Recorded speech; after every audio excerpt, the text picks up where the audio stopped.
At his best, man is the noblest of all animals. Separated from law and justice, he is the worst. It's a quote from Aristotle, smart guy. Thought about that quote a lot this past year because I've been spending the time looking into what I believe is one of the most widespread and frightening issues of corruption in the history of this republic. It's a saga that's ongoing, and I regard it as the greatest threat in many ways to the conservative movement as we know it. You guys may have heard Trump say in the past, they want to take away my freedom because I will never let them take away your freedom. They want to silence me because I'll never let them silence you.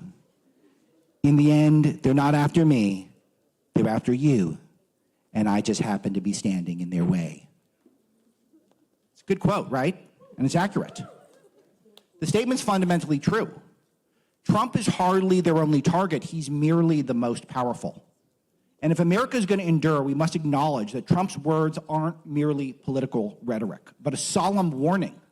We must defeat the lawfare and those who have used it to accumulate power for the political left or lose the country. Stakes are that high, and the lawfare is now the new normal.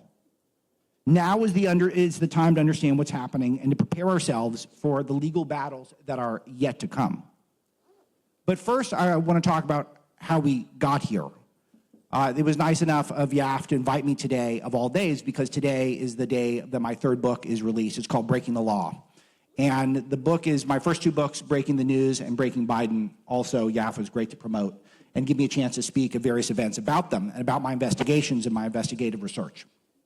What I did is I looked into the ongoing lawfare, not just against Trump, but against his supporters, and then away the lawfare superstructure, the very well-funded and massive, widespread, made of thousands of people, very powerful, very influential, are continuing to use our legal system to weaponize it to gain political advantage in this country. They continue to do this with these judges who are all over the country who are blocking parts of the executive branch. I think it's one of the greatest scandals of the century that I'll get into in a second about how the lawfare superstructure attempted to rig the 2024 election. But before we get there, I want to talk a little bit about my story, because my story is actually very similar to many of yours. I started as a YAF student. That was my entree into the conservative media. And I used my connections to YAF to get a job with a man named Andrew Breitbart. How many of you are familiar with Andrew? Andrew was the pioneer of conservative new media. He was a web journalist extraordinaire, the pioneer of conservative media, and we're all heirs to his legacy, and we did continue to use parts of his playbook. What Andrew sought to do is usurp the establishment media with citizen journalists to fight against all the political power that the left had, not just from a political angle, but from a cultural angle. Andrew taught us how to be fighters, how to step out of the shadows, how to hold our ground in the face of adversity, how to never apologize. And you're only taking flack if you're over the target. These are all things that we understand as fundamentally necessary in our modern conservative movement, but no one really knew these things when Andrew started talking about them 15, 20 years ago. But he also taught us something which is really amazing, which is also happening in a big way, and you guys are part of this as well. He taught us that the best way to win is actually to have fun, to try to make this a movement with joy, with jokes, with memes, with attitude. And he took that mentality to his approach to the way he reported stories. It was very infectious. He would have wanted a movement that had a lot less Joe Biden in it, spacing out in his basement, and a lot more Donald Trump. It would have been a movement where he would have said that the left, if they're going to start elevating joyless scolds like Rosie O'Donnell, what we should do is we should try to co-opt Sydney Sweeney and make her ours. That's kind of an unbelievable thing. The left did that. Andrew would have absolutely loved that news cycle. Can you believe the Democrats are paying consultants $20 million to try to figure out why young men don't want to vote Democrat anymore? And then the first thing they do is they're like, hey, look, that's a hot chick in jeans. Let's call her a Nazi. What? How could we have ever been this lucky? And Andrew would have seen this and thought that we finally won. His vision for conservative movement had happened. He would have loved to see the day where the left are actually the prude scolds and we're the ones having fun with the hottest chicks. That would have been his vision for us. And I think it's truly important that we're seeing people throughout the movement, not just people at the younger people, the grassroots, but everyone rise up and to say, you know what, we're going to have joy, we're going to have fun, but we're also going to fight. We're not going to back down. We're not going to apologize. We're not going to try to curry favor with the establishment because they're losers and they've gotten everything wrong. So Andrew won me over with that message that the culture is upstream of politics, that we need to start with the culture wars and then the politics will sort itself out. You all basically fundamentally understand that point. But again, when I started with Andrew, when I started at YAF, no one was saying these points. No one was making these points at all. And we all accept this to be true, but when Andrew was preaching it, he was alone. He was a revolutionary. And we carry out his vision at his namesake website, Breitbart.com, every day. I hope all of you can check it out and get your news from there. I know a lot of you do because we're incredibly dominant across the social web, but we're the biggest conservative outlet on all of social media, aside from maybe Fox, but I think they have 100 times my budget. So if anyone wants to invest, we're open for business. But we are starting to understand how to vanquish the left. And it's not just doing with politics, it's also doing with entertainment and with the media. Okay, great. So think about how how movies used to dominate our culture, and the left would use them to inject their wokeness, inject their politics into the bloodstream, into the ecosystem, into what we discussed. Well, how are movies doing these days? Well, they're a lot less woke than they used to be, and no one's seeing them anyway. That's a win. How about the media?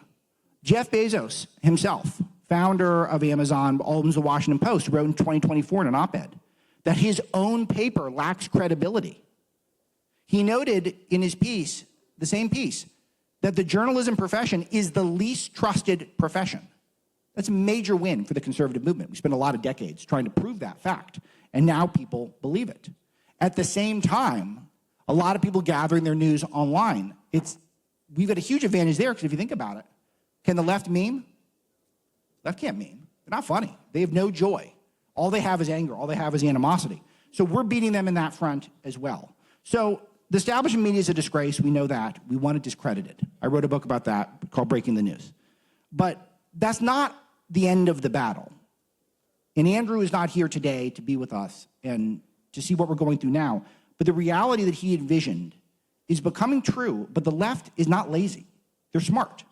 And we can't underestimate their ability to find new battlefronts. And they're doing that right now. They're developing new tactics to try to defeat us. And their most effective tactic over the last several years was not just media manipulation, we neutralized that. It's not Hollywood, we neutralized that. It's the lawfare. So my definition of lawfare, it's got two parts to it.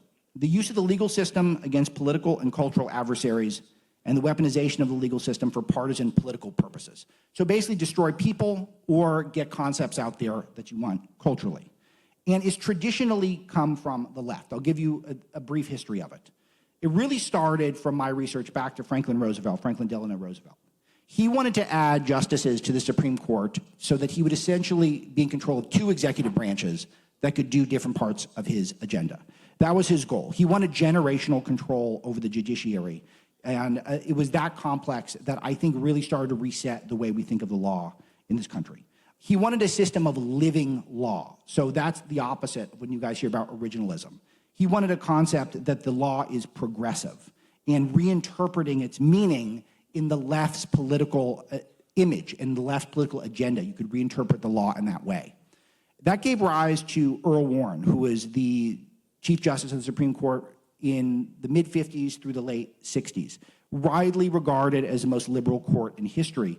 And that court marked the beginning of the end of judicial restraint. This is where you start hearing about the concept of judicial activism, which you guys I'm sure have heard about at this point. And the biggest example of that, Roe versus Wade, where they took the most hot-button political issue of the time. They took it out of the public debate completely, and they treated it like it was a civil right. All of a sudden, the right to terminate human life in the womb wasn't something we discussed. It wasn't for people to decide with their families and God even. It was something that the government declared was a civil right, and you could not infringe upon it. And this led to, of course, a massive genocide of nascent life in America. Our views, culturally, politically, the way we felt about abortion actually didn't change, according to the polls. But what did change was the quantity of abortions that took place. And it was all because of lawfare activist judges. So that's the DNA of the left. That's where it comes from. And then conservatives started fighting back, slowly, methodically, winning elections, doing things in order for the Reagan Revolution to take place, deep connections to YAF, which does an incredible stewardship of Reagan's legacy. The Reagan Revolution was incredibly important because that solidified the Supreme Court as a conservative court. Again, gave us an opportunity, gave us a chance to have a stay from the lawfare. But then entered a man who I regard as the godfather of modern lawfare, someone who was formerly president, sort of. We're not sure anymore. Joe Biden. Joe Biden, allegedly, I think he was still cognizant by then, but who knows? I mean, was he ever all there? Come on. But in 1987, he came up with a tactic that became colloquially known as borking. Joe Biden was a famously terrible law student. He finished near dead last in his class, and he almost got kicked out for plagiarizing 5 pages of a lawfare paper. He would have been removed, aside from he ended up writing a groveling apology that was many pages long. I reviewed all this in my Biden research. It's pretty surreal in that he actually survived and graduated law school. So a terrible law student, never really practiced law because he got into politics right away. He was actually in politics, people don't know this, for over 100 years in America. He's the first American politician to serve for over 100 years. So a famously horrible law student.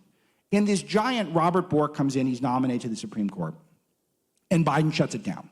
Why did he shut it down? He knew Bork was a lock when Bork was nominated.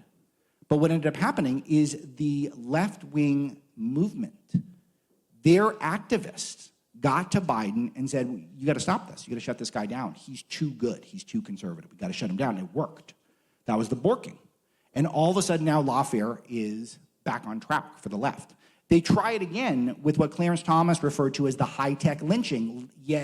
And who led that yet again? Joe Biden and Ted Kennedy. That one failed, thank God, because Clarence Thomas has become one of the standard bearers for the U.S. Constitution, one of the best minds that we have, period. Continues to weather decades of attacks. They go on to this day, and I detail some of the fresh ones in the book. But we survived that, but it has just put the leftist mindset on overdrive that we can use the legal system to try to gain politically. Next, Barack Obama and Eric Holder, they greatly accelerate the lawfare. They actually use tactics from the global war on terror against their political opponents. And this ushered in a huge new age. They had this clandestine project called Operation Choke Point, with the goal of choking off industries that were unfavorable to Democrats. They used the U.S. Treasury's Office of Foreign Asset Control to blacklist financiers for international terrorism. They used these same tactics to try to blacklist conservative activist groups, to get them debanked, to get them more scrutinized by the government, to slow roll their ability to get approval so they could have nonprofits. And then that takes us to the first Trump era, where the lawfare machine is in place. And all of a sudden you start seeing Trump-connected entities being jailed partially because of their connection to Trump. Michael Flynn, George Papadopoulos, Paul Manafort come to mind. Next come Steve Bannon, Peter Navarro. All these people served in jail for political purposes. We kind of blow through this stuff. We had real political prisoners in this country in our time. And then the left saw their golden opportunity with January the 6th. Now, not our best day ever. It wasn't our best day. But what they said, it was an insurrection. Well, there's an insurrection. That's supposed to be a violent overthrow of the government. There was one shot fired that day. It was by a police officer at Trump supporter Ashley Babbitt, and she died. They were so desperate to talk about guns that, remember Cassidy Hutchinson, one of the whistleblowers or whatever? She said that she heard people talking about guns. That's all they had. Like, they heard people talking about it. And remember, she also said that Trump tried to commandeer one of the military vehicles, the Beast, and she was going to drive himself to the Capitol to participate. And this was talked about in our Congress as if it was serious stuff. It's just, this would have been, if a Hollywood's writer's room, if you'd pitched these ideas, they would have said, get out of town, these are stupid. But yet this was taking place in our Congress, and all of it was designed to stifle the Trump agenda and make it so that he could not govern and that he could not be president yet again. Trump actually offered, by the way, National Guardsmen to come to the Capitol, and Nancy Pelosi turned him down and later said, I take responsibility for that. So if that really was an insurrection, It was clearly the lamest insurrection in the history of the world because Congress was back in session a few hours later. So one of those things that in the meantime, you've got elements of the American legal system, people like Christopher Wray at the FBI, who's investigating conservative and religious groups. He's investigating Catholic congregations. The real scandals are taking place way behind the scenes, and yet we're fixated on just overblown hysteria over a bunch of people who mostly were just wandering around the Capitol because they were pissed off about the election. Treated it like it was the worst thing ever. But that made it so it was game on for the Lawfare superstructure. They saw their chance to try to go and cancel Trump for life, to try to make sure that he was blocked from being the president. The centerpiece of breaking the law is I did an investigation of all 6 of the major cases against President Trump. And I'll go through some details with you here, but here is the main point. Every one of these major cases was directly connected to Joe Biden's White House. This is blatantly illegal. It is blatant election interference. And I regard this as the biggest scandal of the 21st century. And if we do not start holding people to account for what I believe will be found to be crimes, then they will just do it again in 2028 and they'll just do it again in 2032 and beyond. People need to be held accountable for what they did, try to subvert our democracy. They're the ones who said, we're the ones who are pro-democracy. They can't stand democracy. And if they could, they would have allowed for the people to go and vote and to choose their own president, not try to select the president on their behalf by trying to jail Donald Trump in the middle of an election and bankrupt them. Let me go through some of these cases and some of the connections to the White House. Of course, all the details you can get from my reporting, but some important things I want to emphasize. The Stormy Daniels case, which was framed as a hush money case. Not hush money. First of all, hush money is not illegal. You can pay someone to not talk. You can pay someone to not spread lies. It's allowed. And I cite examples of the book of Trump paying people who were going to publicly lie about him for stuff that was blatantly not true, but he just didn't want it to be a distraction, so he'd pay them off. That's fine. It's not illegal, and it doesn't even mean guilt. They frame it as that because it sounds sinister. Well, it was led up by these guys, Alvin Bragg, who ran for Manhattan District Attorney on the specific promise of getting Trump. He actually said he sued Trump 100 times before he became DA, which is not true, but that was how he campaigned to get elected, blatantly political. So during this case, that Bragg relied on these novel theories about the law to try to supercharge what would have been a misdemeanor that would have expired into some sort of a felony. And because they really didn't have much, it was the weakest case in the group. But this was the only one that got a criminal conviction. How to get a criminal conviction? Well, first of all, you had a left-wing judge, guy Juan Merchan, who donated to Joe Biden, which is illegal.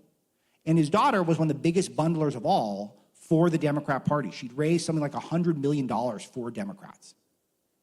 If you want to talk about a conflict of interest, it gets worse. The lead prosecutor on the case, a guy named Matthew Colangelo, he was the #3 guy in Joe Biden's Justice Department. That's an organization of over 100,000 people. This is the type of job that is a springboard to be FBI director, cabinet secretary, even Supreme Court justices have previously held this position. And so what did he do? He took a demotion all the way down to being a prosecutor in Alvin Bragg's office in Manhattan. This is the same as taking a 4-star general and putting him in the National Guard as a private. This is the equivalent of taking someone out of the Super Bowl and then putting them in the Pee Wee football game as the backup punter. That's what they were doing. Why were they doing this? Because this was a guy who was in the White House, in the Joe Biden upper echelons of his Justice Department. And the plot was to take out Trump. That's what this is about. And clearly, the evidence suggests coordinate with the White House while it was happening. All this should be blatantly illegal.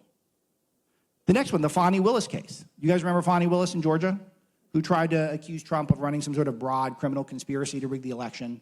You might have recalled that she hired her boyfriend onto the case, a guy named Nathan Wade. It's a funny story because they immediately used the new money that they had coming in to take a bunch of trips, Caribbean vacations, wine tasting, going to the Florida Keys, all off of your dime. Any of you who live in Georgia, you're all paying for that stuff.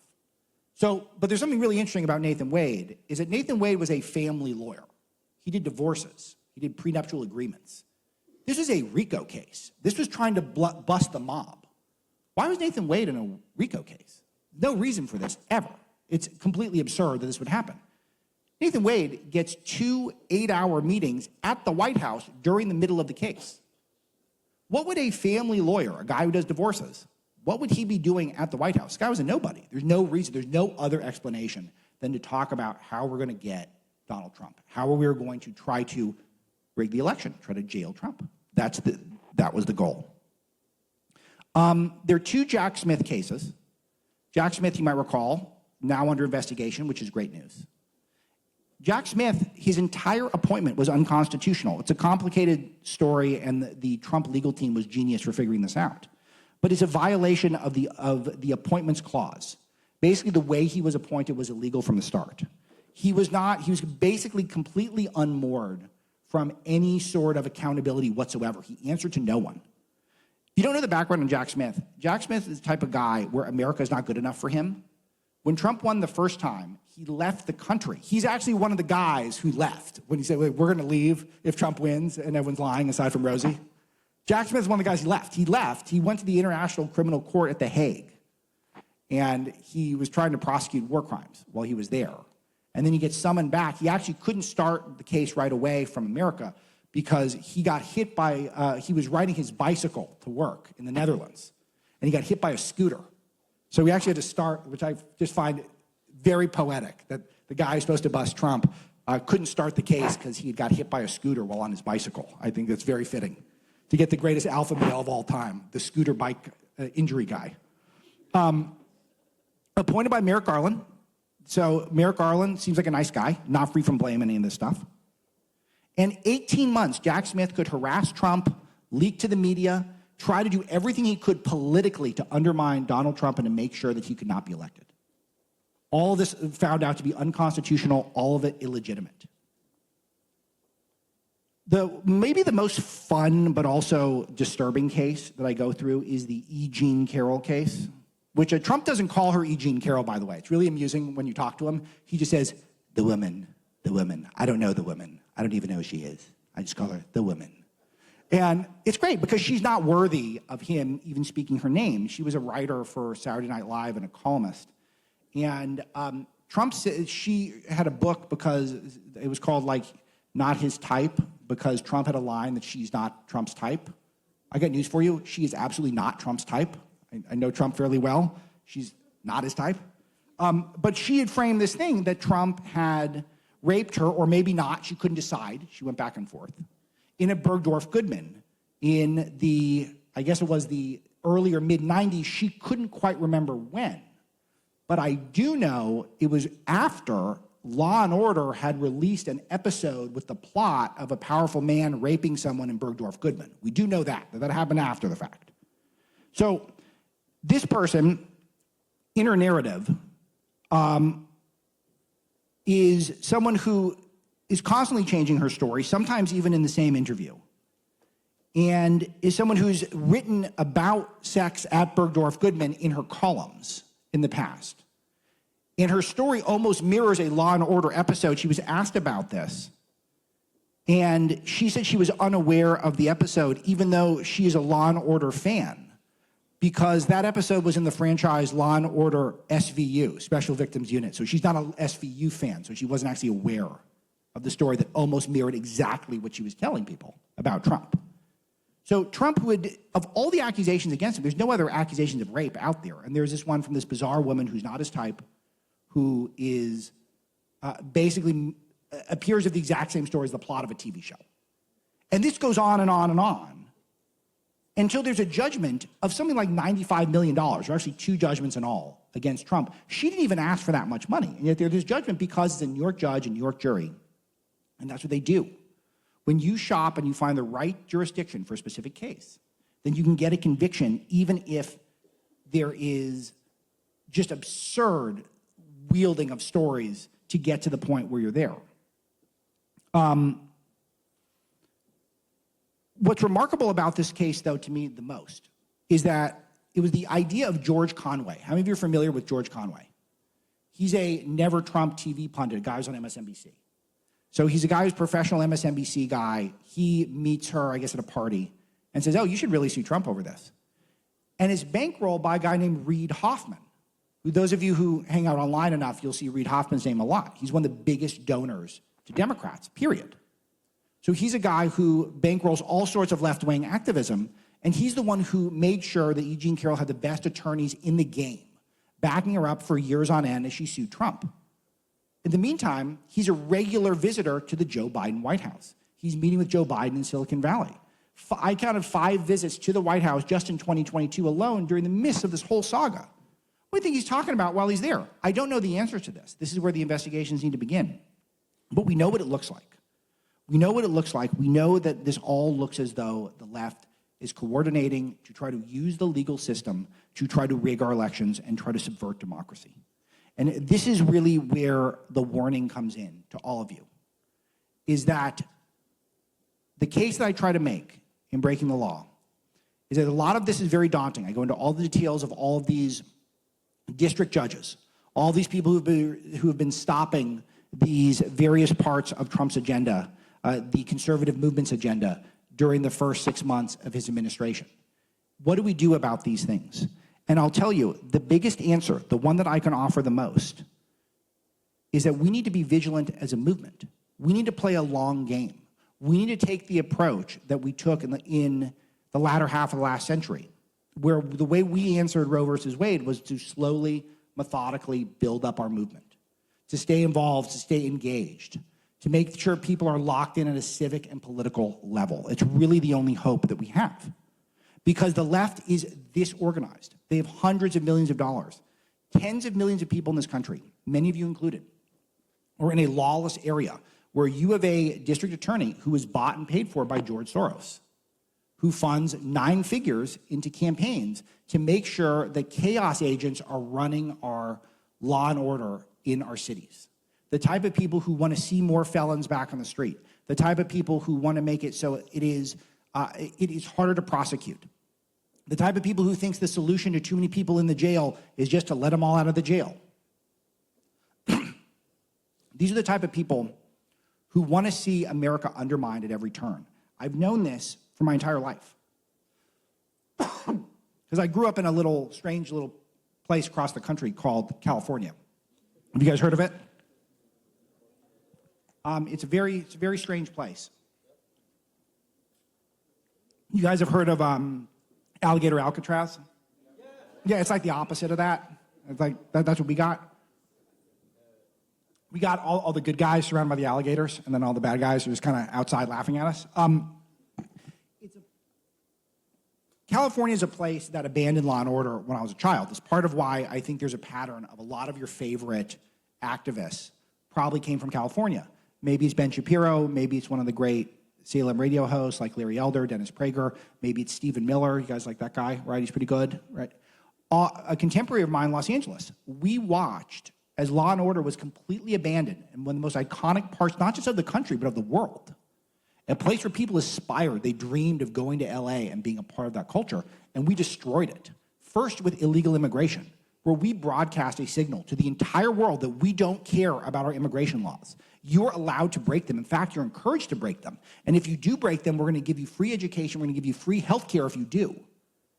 And in the meantime, all of our test scores went down, cost of living went up, crime went up, and anyone with a brain is sitting there going, oh, this is a terrible idea. Why do we keep doing this? But we kept electing Democrats, and we kept the experiment going. If you want to know why some people have such rhinoceros skin who are so good at taking flack, a lot of us who grew up amidst this insanity in these parts of the country that were just eating ourselves alive, and we were getting called racist for pointing it out, we get very numb to it. And we're able to say all sorts of things now that without feeling any guilt whatsoever, because we know that these people are frauds and they're liars, and they're the ones who are ruining our cities. And the only path back is to restore law and order. And the only way to restore law and order again is to keep all of you engaged. There is a part of our system that needs to be curtailed.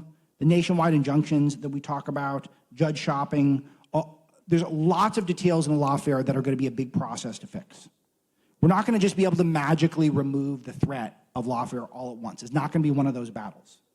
The superstructure's in place. They're working right now to figure out ways to make it so that they have an easier path in future elections in order to win.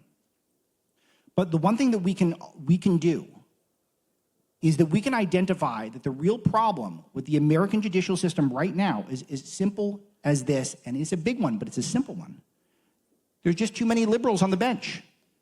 There's just too many liberals. And how are we going to defeat them? A strong conservative movement, people like you guys, staying activated in off election years, in years where you're not thrilled what's happening, in years where maybe you're disappointed that your favorite issue is not being put at the front burner. I had that problem a lot during the first Trump administration. A lot of my favorite stuff, I'm a big immigration guy. That hit the back burner for 3 years. Very difficult when that stuff happens. But the only way we're going to fix this is if we nominate great judges. And how do you nominate great judges? You have a robust, charismatic, deeply engaged conservative movement.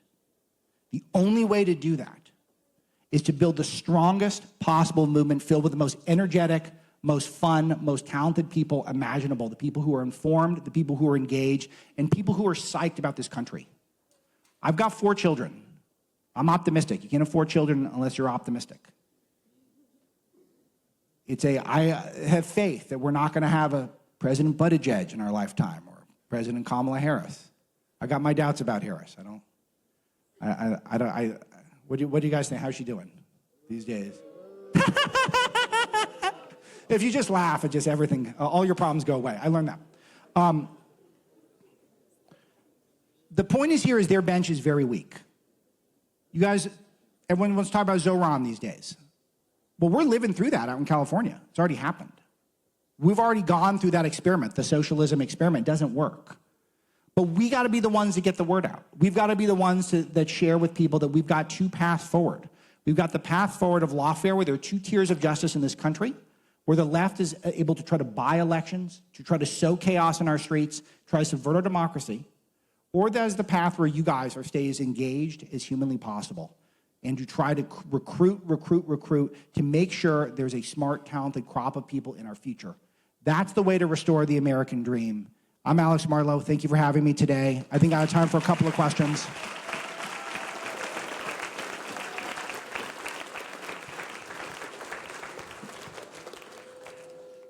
Hi, my name is Joshua Beckham Kim, and I'm a Korean-American studying abroad at Toronto Metropolitan University in Canada.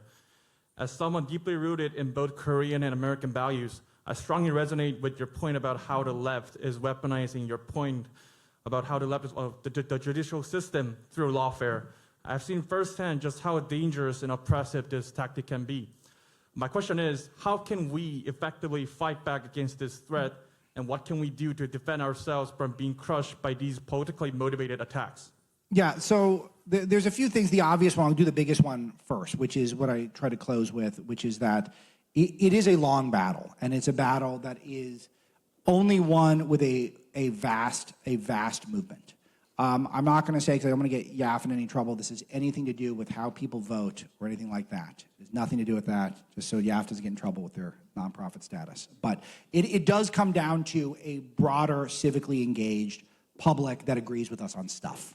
So that is why it is a battle that is won over time by putting people in position to be able to be standard bearers for the Constitution and for law and order itself. The concept of law and order, the left hates the concept of law and order. Once you understand that, and look at the immigration example, they hate the idea that there are laws in the books that must be followed. They don't like that. They don't like because it encumbers them. It prevents them from doing what they want to do. And once you accept that fact that they really don't like it, they don't like the idea that there are laws that must be enforced, that infringes on their goals of politics above all else. They want to achieve political means by any means necessary. And they can't do that if the law gets in their way. That's not any means necessary. So the only way to beat that is to convince people that they're wrong and to do that over and over again. That's the best place to start. And there's a lot of other things to do once we get there, but numbers. That's the main goal. Thank you. Thank you. God bless America. God bless our allies. It is a global problem, too. Brazil's got it even worse than we do, believe it or not. For another day. Thank you very much for your speech. I greatly appreciated it, and someone who am interested in going to law school myself, I really appreciated the legal focus of this speech. One question that I have for you, oh, by the way, my name is Michael, and I go to Christendom College. Great. One question that I have for you is that Trump has been a cultural phenomenon in himself. Traditionally Democrat voting populations have turned out in record numbers for Trump. How do you see the future of the Republican Party and conservative politics after this Trump term? Yeah, I'm optimistic, but it's important to see some of the stuff he did right. His podcast strategy was really genius, where he went on all these podcasts that were sort of culturally focused. That was really good. I think the left is offering nothing for young males in particular, and I don't think they're offering a lot for young females as well. I think that they're trying to force the woke on us, to force men into women's sports. You know, a penis in every female locker room, that sounds great. Like, what's that about? They're not going to be happy until there's only men on the women's podium at the swimming event. Like, why? Like, that's a terrible idea. So if they're stuck on that stuff, I think I'm optimistic we're in good shape. But promises made, promises kept. So if he says he's going to do stuff, you know, I'm sure some of you are thinking about the Epstein stuff. If we're being told stuff's going to get released and it doesn't, that's not helpful. So we got to try to avoid those mistakes. And if we can do that, then I think we're going to have a real good shot, because the left just really, really is doing poorly right now. Thank you very much.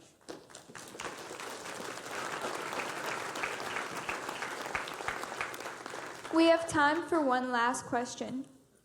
Hi, my name is Lydia Hernandez. I'm from Long Beach City College. I know during your speech, from what I understood, that you were mainly talking about keeping people accountable. I know you brought up Carol and her case with Trump with the supposed rape, but after all, he kind of was found guilty of sexual abuse, and with the defamation, she was awarded a huge amount of money. I'm just curious, like, how should we take that, just the verdict of it?